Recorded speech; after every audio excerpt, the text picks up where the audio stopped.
नमस्कार, मैं नेहा मोदी। अब वक्त हो चला है प्राइम टाइम बुलेटिन का। सबसे पहले नजर डालते हैं आज की टॉप हेडलाइंस पर।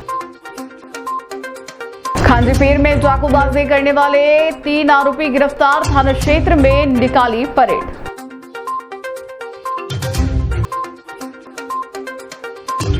उदयपुर में तेज हवाओं के साथ आई बारिश, बदले मौसम ने शहर की तस्वीर को बदला। बारिश के चलते कई पेड़ हुए धराशायी, घंटों तक रही बिजली गुल। सभी टूरिस्ट को निकाला सुरक्षित, विधायक फूल सिंह मीणा ने वो संचालकों पर लगाए लापरवाही के आरोप। अब खबरें विस्तार से। सूरजपोल थाना सर्कल में खांजीपीर गवर्नमेंट प्रेस के पास हुई चाकूबाजी की सनसनीखेज घटना में पुलिस ने त्वरित कार्रवाई करते हुए 3 आरोपियों को गिरफ्तार कर लिया है। पुलिस ने तीनों आरोपियों की परेड भी करवाई। प्राप्त जानकारी के अनुसार पार्थी सबीर अली निवासी कौमी एकता नगर मल्ला तलाई ने 18 मई को सूरजपोल थाने में रिपोर्ट दर्ज करवाई थी। समीर के अनुसार वह अपने दोस्त से मिलने खांजीपीर गया था, जहां फैजान उर्फ कालू, साहिल उर्फ छोटा, अयान उर्फ फर्राटा व अन्य साथी मौके पर पहुंचे और उस पर लोहे की पाइप से हमला कर चाकू से जानलेवा वार किया। घटना की गंभीरता से लेते हुए उदयपुर के जिला पुलिस अधीक्षक योगेश गोयल ने त्वरित कार्रवाई और आरोपियों की शीघ्र गिरफ्तारी के निर्देश दिए। अतिरिक्त पुलिस अधीक्षक उमेश ओझा और वृत्ताधिकारी जगन पुरोहित के सुपरविजन में सूरजपोल थानाधिकारी रतन सिंह के नेतृत्व में एक विशेष टीम का गठन किया गया। टीम द्वारा घटनास्थल के आसपास लगे सीसीटीवी फुटेज की जांच कर संदिग्ध स्थानों पर दबिश दी गई। तकनीकी साक्ष्यों व खुफिया जानकारी के आधार पर फैजान अहमद उर्फ कालू, साहिल खान उर्फ छोटा और ओवेश रजा उर्फ अयान फर्राटा को गिरफ्तार किया गया। पुलिस तीनों आरोपियों की सूरजपोल थाना क्षेत्र में परेड निकाली। पुलिस के अनुसार तीनों आरोपी वारदात के बाद अपनी पहचान छुपाने के लिए सिर के बाल कटवाकर हुलिया बदल चुके थे और ट्रेन के माध्यम से शहर से बाहर भागने की फिराक में थे। पुलिस ने मामला दर्ज कर और मामले की गहन जांच के साथ अन्य फरार आरोपियों की तलाश जारी है।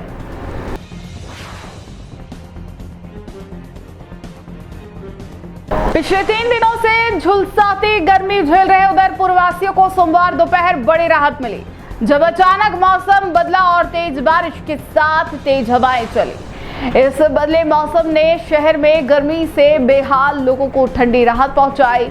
दोपहर करीब 3 बजे आसमान में घने बादल छा गए और कुछ ही देर में तेज हवाओं के साथ जोरदार बारिश शुरू हो गई।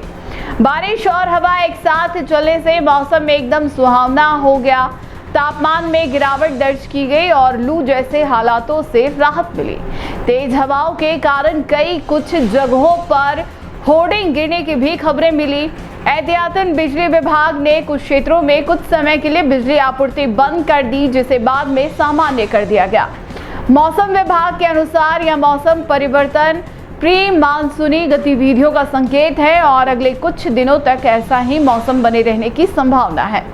शहरवासियों ने ठंडी हवा और बारिश का खूब आनंद उठाया।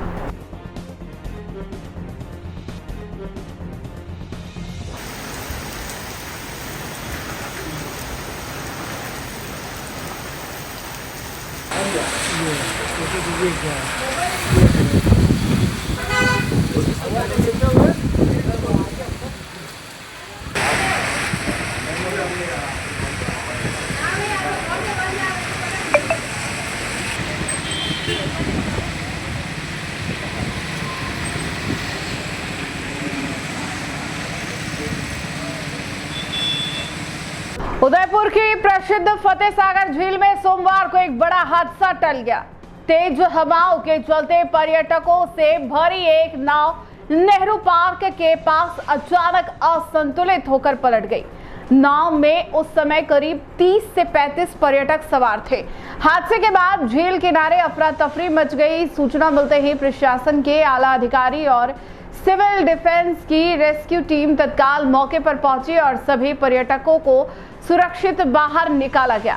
पर्यटकों ने राहत की सांस ली जब उन्हें सुरक्षित किनारे लाया गया। गनीमत यह रही कि सभी पर्यटक लाइफ जैकेट पहने हुए थे, जिससे बड़ा नुकसान टल गया। हादसे के समय मौसम में अचानक बदलाव आया था और झील के बीच तेज हवाएं चलने लगी थी। इसी दौरान नाव असंतुलित होकर पानी में पलट गई। मौके पर पहुंचे उदयपुर ग्रामीण विधायक फूल सिंह मीणा ने हादसे को गंभीर लापरवाही करार दिया। उन्होंने कहा, जब मौसम खराब था तब बोटिंग को रोक देना चाहिए था, लेकिन बोट ऑपरेटर ने लापरवाही बरती, जिससे पर्यटकों की जान पर बन आई। उन्होंने प्रशासन से मांग की कि बोट संचालन में सुरक्षा मानकों की अनदेखी करने वाले ऑपरेटर के खिलाफ सख्त कार्रवाई हो। यह पहला मौका नहीं है जब फतेह सागर में इस तरह की घटना हुई हो। पूर्व में भी इसी प्रकार पर्यटकों से भरी नाव पलट चुकी है। ऐसे में बोटिंग कंपनियों की जवाबदेही तय करना और मौसम की मॉनिटरिंग के बाद ही नाव संचालन की अनुमति देना बेहद जरूरी हो गया है। प्रशासन ने मामले की जांच शुरू कर दी है। इतने पैसेंजर तो आते हैं और इतने तो हम ले जाते हैं, आगे चल के पूरा बैलेंस खराब हुआ। एक बंदा ही था, उस वो भी उतर और हमने कहा तू हिम्मत करके हमको तो बचा। हमने अपने मालिक को याद से अपनी जान खुद बचा के यहाँ तक पहुँचे। अब हमारा टीम आगे लेके जाइए। हम सुबह शेर सावरिया मंदिर होके आए। मेरा करिश्मा, यहाँ पे हमें फिर एक बोट वाले अंकल ने बचाया था और किसी ने भी नहीं बचाया था। वो पहले गए, उसके बाद एक और अंकल गए, उन्होंने सबको खींचा, उसके बाद हम ऐसे बच गए। यहाँ से बोट वाले के साथ में कितने लोग थे? एक ही जना। ऐसा हुआ था कि अचानक बोटिंग के लिए जो टूरिस्ट आए थे, अचानक मौसम ने बदलाव लिया और बहुत तेज़ हवाएं चलने लगी, जिससे बोट अनबैलेंस हो गई। उसका जो ऊपर के शेड वगैरह थे वो टूट गए थे, परंतु ये भगवान की कृपा रही कि किसी प्रकार की जनहानि नहीं हुई है और समय पे जाके यहाँ के जो कर्मचारी थे उन्होंने रेस्क्यू करके उस बोट को निकाल लिया। सुरक्षित हैं सभी, 34 पर्यटक थे उसमें, सभी सुरक्षित हैं। पलटी थोड़ी ना? नहीं, नाव नहीं पलटी। हुक्म किस तरह का आज घटनाक्रम हुआ? देखिए, अभी आधे घंटे पहले सूचना मिली, जो दृश्य हमने उदयपुर का देखा, जिस पार से बारिश हुई तेज और आंधी तूफान अनेक हमने देखा। रास्ता से मैं आ रहा हूँ, अनेक पेड़ धराशायी भी हुए और किसी प्रकार की जनहानि तो हुई नहीं, लेकिन जिस प्रकार से अभी फतेह सागर में जो घटना हुई, और मैं मानता हूँ कि लोग अपने ऐसी भयंकर आंधी तूफान थी, घरों के अंदर पैक हो गए थे, जहाँ साधन था वहीं रुक गए थे लोग। ऐसी आंधी तूफान के बाद भी अपने ये जो नाव संचालक हैं रोजगार को रोक रहे। इनके लिए मानव जीवन का खतरा कोई, मैं मानता हूँ उनके लिए कोई बड़ी चीज़ नहीं थी, लेकिन जिस प्रकार से घटना हुई ये तो बड़ी कैजुअलिटी हुई नहीं, और मैं मानता हूँ कि बच गए लोग, लेकिन घोर लापरवाही है। अभी प्रशासनिक अधिकारी है, उनसे बात करके दोषी होगी, निश्चित तौर से उनके खिलाफ कार्रवाई होगी। और सबसे बड़ी बात है, कोई कैजुअलिटी हुई नहीं है, ये मेरे को भी पता लगा है। और इनके जो क्या कारण रहा, कैसे क्या रहा, वो सारी जानकारी कलेक्टर साहब से लेंगे, यूआईटी अधिकारी से लेंगे, दोषी होंगे निश्चित तौर से कार्रवाई करेंगे। आज बरसात का बेमौसम बरसात और तूफान का दौर था और यहाँ फतेह सागर के अंदर नेहरू गार्डन के पास में एक हादसा होते होते बच गया। ये तूफान में संचालनकर्ता की सारी कमी मानूंगा कि उन्होंने, जब बरसात का मौसम था, हवा का मतलब तूफान की स्थिति थी, तो इनको नाव को रोक देना चाहिए। नहीं रोकने के खातिर वहाँ पर 35 लोगों की जान जाती बची है। ऐसा भगवान एकलिंग नाथ की वजह से हमारे ये है कि कैजुअलिटी नहीं हुई, नहीं तो हमारा मेवाड़ के अंदर, ये फतेह सागर के अंदर आज बहुत बड़ा हादसा हो जाता। भाई साहब, क्या इस तरह से जो नावें चलती है उसके अंदर क्या प्रोटेक्शन के तहत, लोगों की सुरक्षा के तहत, क्या यहाँ पर तैराक जो होते हैं, जो नागरिक सुरक्षा विभाग के लोग होते हैं, उनको यहाँ पे साथ में नहीं बैठाना चाहिए? बिल्कुल यहाँ पर होना चाहिए, और उसकी अगर नहीं है तो उसकी भी मॉनिटरिंग होगी। मगर ये तूफान के अंदर इनको ऐसा संचालन करना ही नहीं चाहिए, ये तो गलती इनकी है। ऐसे तूफान के अंदर मैं तो कह रहा हूँ 100 आदमी भी रख दो तो वो क्या कर लेगा तूफान में? उस हादसे को कोई बचा सकता है क्या? फतेह सागर के बीच में अगर यह हादसा होता और आपके यहाँ पे 100 आदमी भी होते तो वो कैसे जाते? ऐसी स्थिति में यहाँ जो संचालनकर्ता की कमी है, जो इन्होंने संचालन किया, और ऐसी स्थिति में इन्होंने कंट्रोल नहीं, कार्रवाई होगी, पूरी कार्रवाई होगी। मैं अजमेर से हूँ। हम लोग यहाँ पे बोटिंग करने आए थे और ना पहले मौसम ऐसा नहीं था, बट बाद में ऐसा हो गया तो उन्होंने बोला इतना ज़्यादा लोड मत लो, मतलब ज़्यादा लोग थे, बट उन्होंने ठीक है आ जाएंगे, कोई दिक्कत नहीं होगी। बट ज़्यादा लोग भर के और हमको ले गए, बट हमारा बैलेंस बिगड़ गया, इतना सारा तूफान आ गया, हमारे को कोई बचाने वाला नहीं था। बस एक बोर्ड वाले अंकल ने हेल्प करी, वो लोग निकले, फिर रस्सी से एक करो खींचा, नहीं तो हम लोग बचते ही नहीं। इवन एक जना भी नहीं बचता, ऐसी बिल्कुल ऐसी की ऐसी हो गई थी बोर्ड, हम बिल्कुल खत्म हो जाने थे। फिर अभी हमको टीम आई और उन्होंने रेस्क्यू। बोल्ट पलटी थोड़ी थी, केवल अनबैलेंस हो रही थी अंदर। पलट जाती, अगर 2 सेकंड और जाते तो पलट जाती। सभी लोगों ने लाइफ जैकेट वगैरह पहन रखे थे? सबने पहन रखे थे। रेस्क्यू कैसे किया फिर? रेस्क्यू तो फिर है ना हम लोगों ने खुद ने अपने आप को किया, कोई बचाने वाला नहीं था। अभी आए वो लोग भी वहाँ से, जो भी गार्डन वगैरह है वहाँ से बचाने आए थे कि हमारे को उस टाइम कोई भी बचाने वाला। बोट में कितने लोग सवार थे? कितने दूर थे आप उस गार्डन से? बीच में कितना था? सतह से कितना दूर थे? बहुत ज्यादा ही। अब कैसा महसूस कर रहे बहुत मुश्किल से रस्सियाँ खींच के खुद। हैं? अब कैसा महसूस कर रहे हैं? सुरक्षित बाहर आए हो? अब आप जाओ सर, प्लीज वहीं जाना, ये गड़बड़ हो रहा है। 1 मिनट नीचे सेटल हो जाएगा। आप जाइए। मैडम आप जाइए। कम से कम 15 मिनट हमको लगा हम पूरा गए करके। ये हमारा सेकंड लाइफ है। इतना हम डर गया, लाइफ में कभी नहीं डरा था। हमको लगा अभी हम बाहर देखेंगे नहीं, हमारा हो गया वहीं पे पानी में, हमारा सब हो गया। हमको तैरना वरना कुछ आता नहीं है। मैं और मेरा वाइफ और 2 लड़की है और मेरा ड्राइवर था। और उन्होंने फिर वो ये जो नाव चलाने वाला पहले ऊपर चले गया और रस्सी लेके पीछे, पहले रस्सी लिया, टूट गया। बाद में सभी भाई लोगों ने पूरा अपना शाल निकाल के दिया और रस्सी इनका ज़्यादा लंबा नहीं था और शाल पूरा उसमें बांध के उसमें एक जन पकड़ के रखा ऊपर में और हमारा ड्राइवर उतरा। उसने फिर बाहर जाके वहाँ कुछ भाई लोग काम कर रहा था, उसको सबको लेके आया। सभी लोगों ने मिलके वो रस्सी को पकड़ा। फिर पकड़ने के बाद में भी हवा इतना जो ज़्यादा चल रहा था तो उसमें वो लोग भी कुछ नहीं कर सकता था। बाद में फिर 15 मिनट के बाद में हवा जैसा कम हो गया, एक बाहर आया। बाहर आया। हम वहाँ पे वो एक बिल्डिंग था, वहाँ पे आधा घंटा रहा और ये लोग सब आया, हमको अभी इधर लेके आए। नाव पलटा नहीं है, बाकी पलटने वाला था। अच्छा। सभी का लाइफ जैकेट गार्डन के पास की? सभी लोगों का लाइफ जैकेट था। अभी अंदर गिर गए, पानी में नहीं गिरा, सभी लोग बैठा था। सभी लोगों ने कोऑपरेट किया, उठ के यदि खड़ा हो गया तो हमने गिर गया था। सभी लोगों ने बैठा था, कोई ने भी उठा नहीं था। सभी लोग अपना अपना जगह में बैठा था। कम से कम 15-20 छोटा बच्चा था। माननीय जिला कलेक्टर महोदय एवं हमारे एडीएम साहब जो उप नियंत्रक है, उनसे सूचना मिली थी कि फतेह सागर में कोई बोट पलट गई है। उसकी सूचना पे हमारे सिविल डिफेंस के 55 जवानों की टीम मौके पर पहुंची और मौके पर पहुंचने पर हमारी QRT टीम ने हमारी बोट को तैयार किया। इमरजेंसी जो बोट होती है, फ्लैटेबल बोट, उसको तैयार करके यह बोट की सहायता से और स्थानीय बोट जो चालक जो व्यवस्थापक है इसकी बोट को लेकर हम मौके पर गए। फर्स्ट में 24 कैजुअल्टियाँ थी, उनको लेके आए। उसके बाद 10 कैजुअल्टियाँ थी, उनको बाहर निकाला और उनको सुरक्षित बाहर निकाला, कोई जान हानि नहीं हुई है। और सिविल डिफेंस आगे भी अगर ऐसी कोई घटना हताहत होती है तो तत्पर तैयार रहेगी। आप जब आए तब क्या स्थिति थी?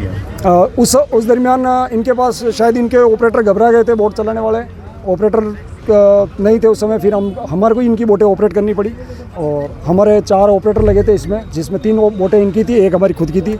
हमने 4 बोटों से रेस्क्यू ऑपरेशन प्रारंभ किया और मौके पर पहुंचे हमारे सहायक प्रशासनिक अधिकारी UDC। मौसम किस तरह का था जब आपने रेस्क्यू शुरू किया? जब उस समय मौसम बिल्कुल शांत हो चुका था और जो बोट पलटने का कारण हुआ उसका स्पष्टीकरण तो अभी हमें मालूम नहीं है। सूचना प्राप्त हुई थी कि जैसे उदयपुर में आपने देखा कि बहुत तेज बारिश और आंधी आई थी, तो आंधी के कारण सूचना प्राप्त हुई कि एक बोट मिसिंग है और दिख नहीं रही है और उसमें कुछ यात्री थे। तो उसको देखते हुए जिला प्रशासन और सभी लोग, जब जनप्रतिनिधि यहाँ पर उपस्थित हुए और देखा तो पता चला कि एक बोट थी जो करीबन 30 से 35 में टूरिस्ट थे और वो बोट काफ़ी तेज़ हवाओं के कारण, यहाँ पे जो लहरें आई उसके कारण बोट अनबैलेंस हुई।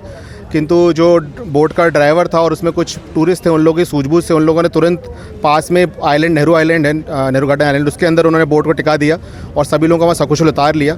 तो किसी भी प्रकार की जनहानि नहीं है और जो 34 लोग थे उन लोगों को वापस निकाल भी लिया गया है। छोटे बच्चे भी थे, बड़े भी थे, किसी को कोई इंजरी नहीं है और सभी लोग सेफ़ हैं। और एहतियात के तौर पे जेटी पॉइंट को भी तत्काल प्रभाव से बंद किया गया है, क्योंकि वो जेटी जो है वो भी डिसमैनेज हुई है पूरी तरीके से। काफ़ी बोट्स वगैरह ख़राब हुई हैं, लेकिन किसी को भी कोई मेडिकल इंजरी या किसी तरह की चीज़ नहीं है। सर, नाव संचालक की कहीं ना कहीं गलती रही है? देखिए, ये अभी देखना है, यहाँ पे CCTV फुटेजेस वगैरह हैं, उसके थ्रू इसको पूरा जाँच करेंगे। इसलिए मैंने कहा कि हमने उसको तत्काल प्रभाव से बंद किया है। चूँकि एकदम से बहुत ज़्यादा तेज़ी से आंधी आई थी, तो ये भी देखना होगा कि क्या स्थिति थी। बाहर कुछ पर्यटक तो उन्होंने बताया कि वो लोग को जाने से भी उन्होंने रोका था, बट उसकी एक पूरा अपना जांच का विषय, उसकी डेफिनेटली जांच की जाएगी। इस तरह की अगर कार्रवाई हो गया अभी तो उसको अभी अस्थायी तौर पर तो उसको बंद किया गया है और अगर गलती प्रतीत होती है तो उसको बंद किया जाएगा। इसका ठीक है। दूसरी ऐसी गलती हुई है जैसे यहाँ से इस संचालक द्वारा, पहले भी एक बार बीच में नाव अटक गई थी, जी पहली बार जो चीज़ आप बता रहे हैं उसके समय उसकी बैटरी डिस्चार्ज हो गई थी, जो कि यहाँ पे हमने पहली बार इलेक्ट्रिक और सोलर बोट स्टार्ट की है। तो उस समय भी चूँकि यहाँ पे एक रेस्क्यू बोट होती है, 7+ एक रेस्क्यू बोट होती है, तो रेस्क्यू बोट से उन लोगों को निकाल लिया गया था। किंतु इस बार इसको देखेंगे, अगर ऐसी बहुत ज़्यादा गलती प्रतीत होती है तो उसके विरुद्ध कार्रवाई डिफरेंट होगी। 2 लोगों को तो तैरा के भेजा वहाँ पे, ताकि जो भी वहाँ की स्थिति है उसको संभाल सकें, और साथ में उसको फ़ोन किया कि कैसे भी करके उसको नेहरू गार्डन पे लगा दे ताकि सब लोग सेफ बच जाएं। तो उसने नेहरू गार्डन पे लगाई, वहाँ पे सब लोगों को सेफ उतारा, फिर उसके बाद यहाँ से रेस्क्यू की गाड़ी में जाके उनको लेके आए। हो क्या गया था? हवा चलने लगी तो उसके कारण नाव डगमगाने लगी, और हवा इतनी तेज़ थी तो उसको फ़ोन करके बोलना पड़ा कि वही पास पड़ रहा है तो वहीं के वहीं टिका दो, क्योंकि वो एक ही निकली थी, बाकी सबको यहाँ से रिटर्न लिया। अपने केबिन में भी रखा, कुछ को पुलिस के केबिन में रखा, क्योंकि जेटी पे भी काफ़ी लोग थे, जेटी भी एकदम से टूटने की स्थिति में आ गई थी। तो कुछ को वहाँ तो ये नहीं, नाव तो ठीक थी, पर वो बच्चे और सब लोग रहते हैं तो चिल्ला चोट मस्ती है, इसलिए उनको संभाल के रस्सी बांध के जो है जैसे तैसे उनको सबको उतारना था तो उतारा। मौसम बिगड़ने के बाद भी अपने बोट का संचालन जारी? नहीं, वो पहले निकल गई थी। उसके बावजूद आप नाव चला रहे हैं? वो निकल चुकी थी, उसके बाद नहीं चलाई। उसके बाद तो रिफंड किया हमने, अभी दिखा भी देंगे आपको कि कितना लोगों को रिफंड किया है। लेकिन बड़ी लापरवाही, सब जितने जनप्रतिनिधि हैं सब कह रहे हैं कि इस तरह की जान पे खेलना है पर्यटकों के साथ ही। इसमें कोई भी कुछ नहीं कर सकता, क्योंकि अचानक से तूफान बतला के नहीं आता है। इसका मौसम तो बन गया था, उसके नहीं, तूफान चालू हुआ तब तक एक ही निकल चुकी थी, बाकी को तो सबको यहीं रोक लिया और सबको रिफंड कर दिया और सबको अंदर संभाल के रखा। पहले भी आपकी एक नाव वो बीच में रुक गई थी, 1 घंटे तक रेस्क्यू टीम नहीं पहुंच पाई थी, और ये दूसरी घटना की आज तूफान, मौसम खराब है। और नहीं, उस समय मैं नहीं था, इसलिए मेरे को उस बारे में नहीं मालूम। मेरा नाम हरीशचंद शर्मा है। क्या है आप यहाँ कौन से पद पे हैं? मैं मैनेजर के पद पे अभी पिछले इतवार से ही आया हूँ। चित्तौड़गढ़ के कोतवाली थाना क्षेत्र में रविवार देर रात दिल दहला देने वाली घटना सामने आई। पंचायत समिति के बाहर 3 बदमाशों ने 2 चचेरे भाइयों पर चाकू से हमला कर दिया, जिसमें 20 वर्षीय शोभित रजक की मौत हो गई, जबकि उसका चचेरा भाई पंकज धोबी गंभीर रूप से घायल हो गया। थानाधिकारी भवानी सिंह ने बताया कि कीरखेड़ा निवासी शोभित और पंकज अपने दोस्त पुष्कर के साथ चाय पी रहे थे, तभी स्कूटी पर सवार जयदेव कीर उर्फ कालू, नितिन कीर और उनके एक साथी ने अचानक हमला कर दिया। युवती को लेकर दोनों पक्षों के बीच पुरानी रंजिश थी, जो रविवार रात खूनी संघर्ष में बदल गई। हमलावरों ने पंकज के साथ हाथ पर वार किया, जबकि शोभित के पेट और सीने पर बेरहमी से चाकू मारे। स्थानीय लोगों ने घायलों को अस्पताल पहुंचाया, जहां शोभित की हालत गंभीर होने पर उसे उदयपुर रेफर किया गया, लेकिन अस्पताल पहुंचने से पहले ही उसने दम तोड़ दिया। घटना के बाद इलाके में सनसनी फैल गई। सोमवार सुबह बड़ी संख्या में परिजन और समाज के लोग मर्चरी के बाहर जुट गए, जहां रोष और गम का माहौल था। पुलिस ने तुरंत कार्रवाई करते हुए देर रात 2 संदिग्धों को हिरासत में लिया है, जबकि तीसरे की तलाश जारी है। मामले की जांच जारी है और आरोपियों की गिरफ्तारी के लिए पुलिस ने टीमें गठित कर दी है।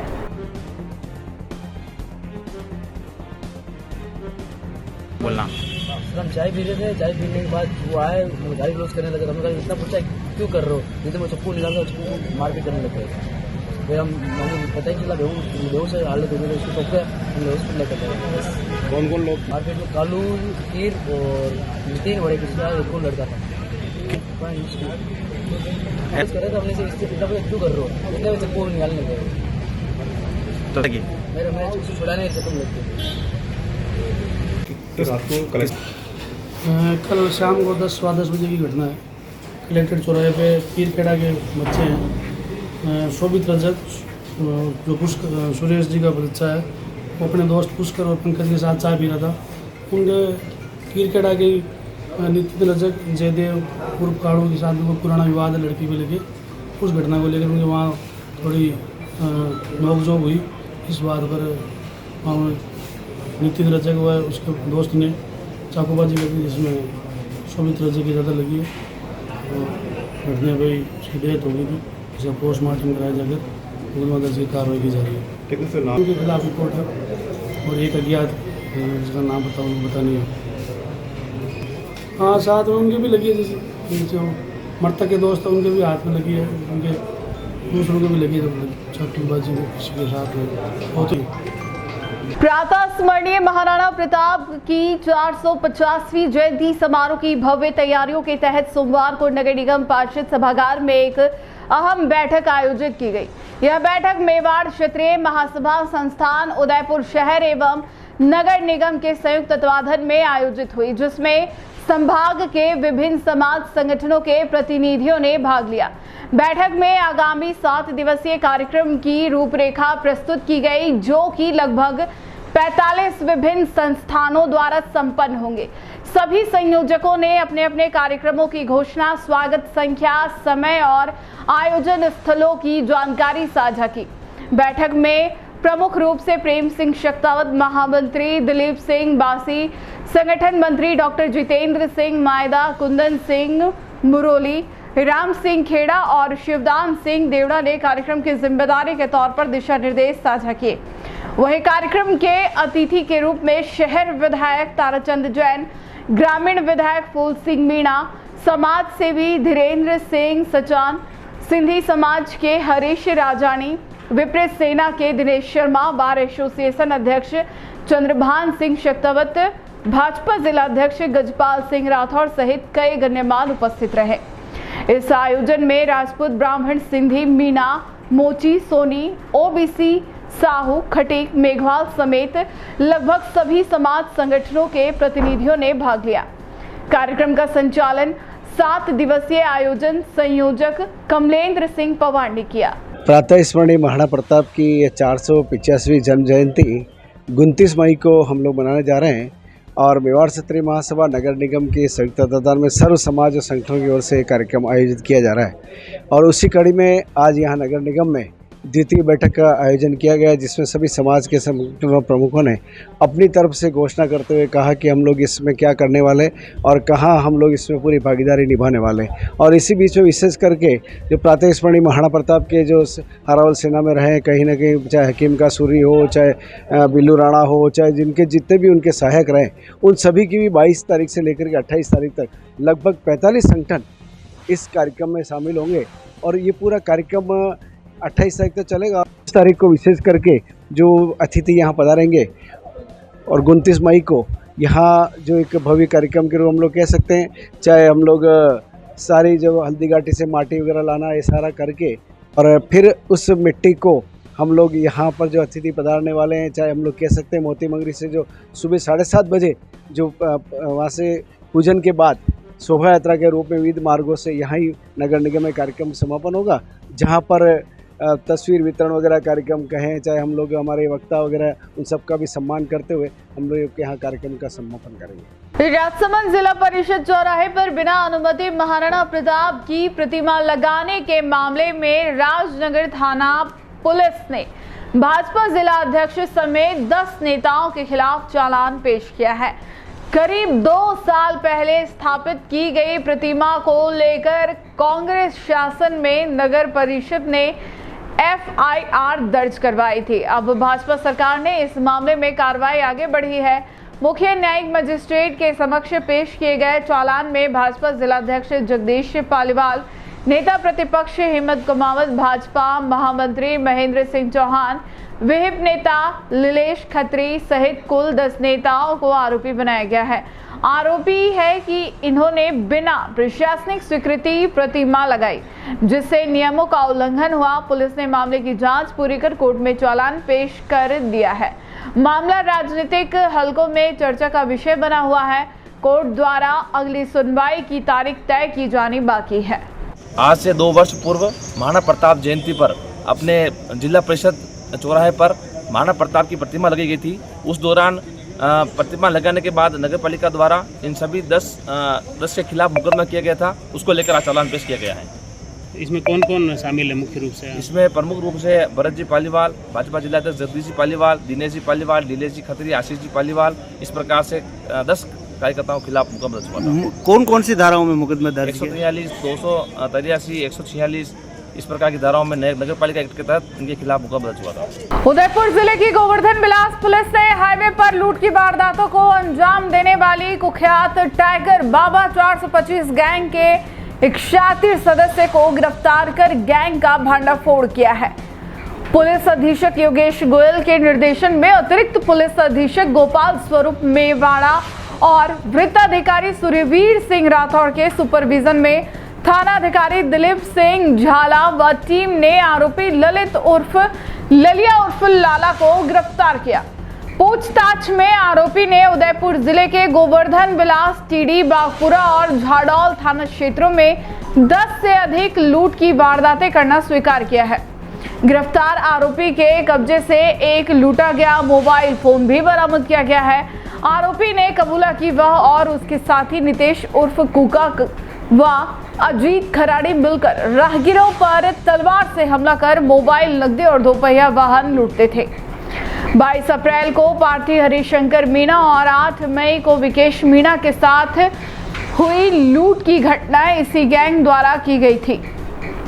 इसके अलावा पुलाना तालाब, सरादी तालाब, नैनबारा रोड, झाडौल से सांडौल मंदिर के पास और टीडी हाईवे पर भी वारदातें सामने आई। पुलिस जांच में सामने आया कि गैंग का गठन 4 साल पहले हुआ था और सोशल मीडिया पर 425 टैग के साथ युवाओं को जोड़कर आपराधिक नेटवर्क तैयार किया गया। गैंग का उद्देश्य महंगी जीवन शैली और नशे की पूर्ति के लिए लूट करना था। फरार आरोपी नितेश और अजीत की तलाश जारी है। पुलिस की त्वरित कार्रवाई से जिले में हाईवे लूट की वारदातों पर बड़ा अंकुश लगने की उम्मीद है।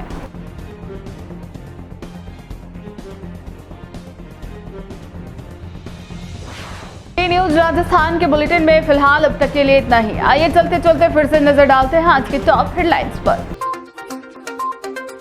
खांजीपीर में चाकूबाजी करने वाले 3 आरोपी गिरफ्तार, थाना क्षेत्र में निकाली परेड।